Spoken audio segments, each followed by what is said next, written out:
value that we place upon God is very important to how we live life, how we see life, and how we enjoy life. So I have some questions for us in this regard. Does God fluctuate in value depending upon supply and demand? Because that's the way our capitalistic system works. If supply is low, then the value goes up. If the demand is high, the volume goes up. So supply and demand. But so is God. If nobody really needs God or wants God, does his value go down? That's kind of the question we're asking ourselves. Is God valuable because we do or don't put value on him? Is he valuable because of that? If we say, we value and we value this much. It is interesting, one of our members from Santa Rosa today came and brought some of her artwork, and some of her artwork is going to be on exhibition. She was selected to do some of the artwork. And I think we all recognize that art can be very, very pricey depending upon the value that people put upon it. And, in fact, it can run millions and millions of dollars for a small art piece, depending if it's a Monet or if it's a Picasso or if it's something like that, a Jackson. It could run very, very, a great deal of money because of value, because people put value on it. An example of less than art, but where people put a lot of value upon it, is a little, it's so 2.5 inches by about 3.5. I should have the measurements. Baseball card. Honus Wagner. I think it's worth, it's a piece of cardboard with this picture and some stats on it. And it's worth about $1.5 million. Something like that. For a piece of cardboard. Why? Because somebody, or in this case, a lot of people who are baseball fans, put a lot of value on owning that card, because I think there's like only 1 or 2 cards, maybe 1 card.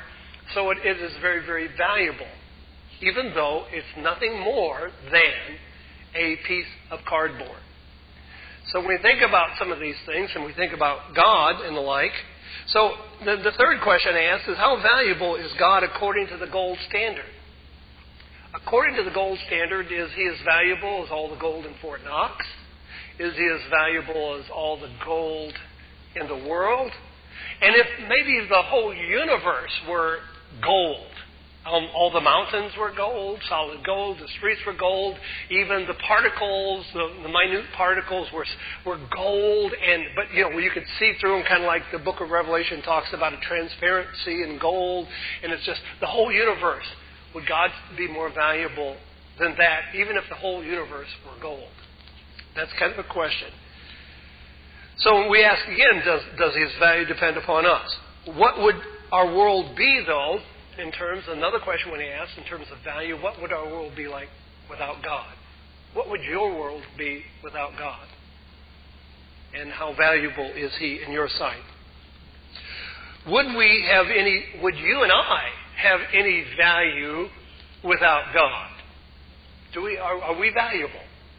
We take a look at the chemicals that are in our body, and there are X number of chemicals that we have. I don't remember.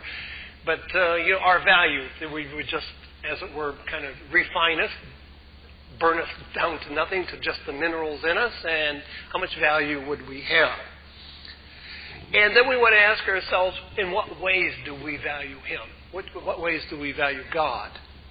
Those are the questions. Now, I ask all those questions because Paul asked a very interesting question, or makes some very interesting statements in the book of Romans about a world, and he's addressing this to the church at Rome, but about a world that has very little value for God and their response to God. And so this is going to be our text that we're looking at today, is Romans chapter 1, verses 17 through verse 25. So Paul is writing to the church. He first of all explains that he is not ashamed of the gospel, the good news that he has to give to them. Then he says in verse 17, "For in the gospel a righteousness from God is revealed." He says here, a righteousness that is by faith from first to last. Just as is written, the righteous will live by faith. And then he goes on to say, the wrath of God is being revealed from heaven against all the godlessness and wickedness of men who suppress the truth by their wickedness. Since what may be known about God is plain to them because God has made it plain to them. For since the creation of the world, God's invisible qualities, and I want us to think about Paul's statement here, that God has invisible qualities, His eternal power, and His divine nature. And that's important for us when we think about the value of God is His divine nature that makes of God, have been clearly seen, being understood from what has been made, so that men are without excuse. Now, Paul is saying that we can understand some things about God by the things which are made. Springtime is a time of year where you see the coming back to life of so many things, and to me it's marvelous. Springtime. Saw my first almond blossom this past week, and it's like, yes, and it's hopeful, and they're always beautiful, and you see flowers, and of course I was traveling up through the Sonoma Valley today, and all the mustard growing under the grapevines, and the beauty of the mountains there, and then the little flowers, and thinking, yes, God has tended to it. I haven't been through there in a few weeks, but He's busy taking care of all this. He actually didn't need my help to do all those things, but He's the one who made and created, and you see all these things and you marvel at. At least I do. I think you do as well. But we see in the things that God has created, in the invisible things that God has created, that obviously there is a God. So he says here, we see that they can see what's made, so that men were without excuse. For although they knew God, they neither glorified Him as God nor gave thanks to Him, for their thinking became futile, and their foolish hearts were darkened.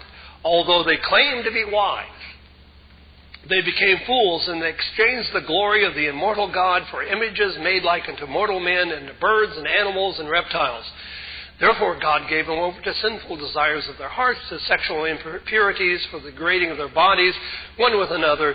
And they exchanged, Paul says, the truth of God for a lie, and they worship and serve created things rather than the Creator, who is forever praised. Amen, is the way he finishes that statement.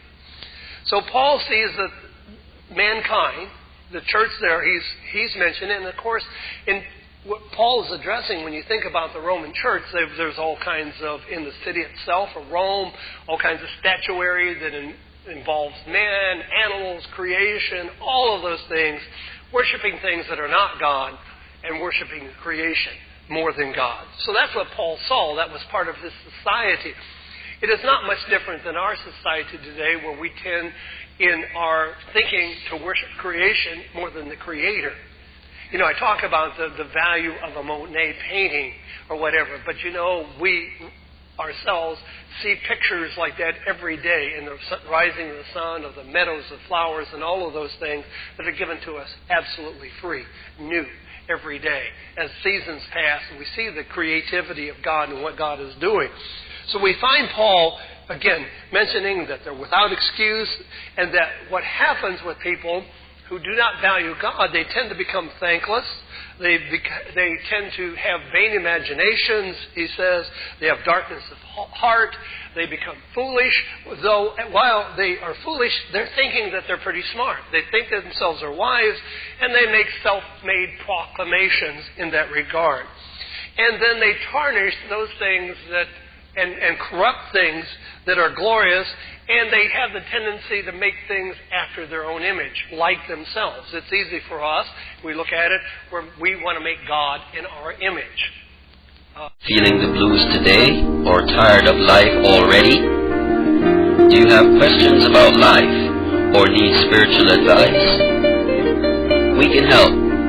Log on to worldwidechurchofgod.com or wcgfairfield.blogspot.com and stay connected to reality. The Worldwide Church of God in Fairfield, Santa Rosa, and Modesto are located in the San Francisco Bay Area, regarded as the most prosperous region in the United States.